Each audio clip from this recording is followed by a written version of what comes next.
Assalamualaikum warahmatullahi wabarakatuh. Dear students, I hope you all are fine and doing well. I am your GK teacher Miss Kuratul Ann. Dear students, आज हमारा जो GK का topic है वो है Sounds of Animals, chapter number 4, page number 6. आप जैसे जानते हैं कि जैसे हम बात कर रहे हैं आपस में तो हमारी भी एक आवाज़ होती है। इसी तरह जो जानवर होते हैं ये आपस में बातें करते, आप लोगों ने देखा होगा अपने इर्द गिर्द माहौल में, कभी मुर्गे की आवाज़, कभी भेड़ों की आवाज़। तो इनकी आवाज़ों के भी अलग अलग नाम होते हैं और इनकी आवाज़ें कैसी होती है वो भी मैं आपको बताऊंगी, ठीक है। सो हम एक एक करके हर जानवर की आवाज़ के बारे में पढ़ेंगे। So let's start.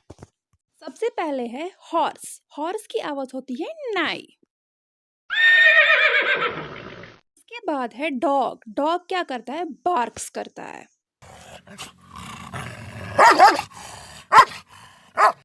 उसके बाद शीप एंड गोट्स। इनकी जो आवाज़ें हैं ना वो सेम है। ये जानवर तो अलग अलग है लेकिन इनकी आवाज़ें सेम है। इनकी आप कौन सी आवाज़ है? शीप ब्लीट्स।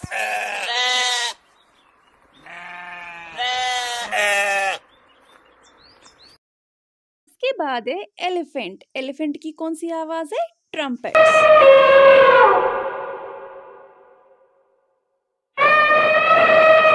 उसके बाद है स्नेक। स्नेक क्या करता है?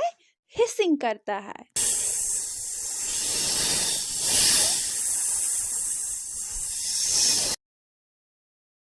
उसके बाद है कॉक। Kock crows. उसके बाद हम कॉक की आवाज देखेंगे, कॉक क्या करता है। सो डियर स्टूडेंट्स, ये हमने पढ़ी आज एनिमल्स की आवाज़ें। आप इस चैप्टर की अच्छे से रीडिंग करेंगे और अच्छे से जहन में रखेंगे कि किस एनिमल की कौन सी आवाज़ है। मुझे उम्मीद है आप लोगों को ये चैप्टर पढ़ने में मज़ा आया होगा। टेक केयर, अल्लाह हाफिज़।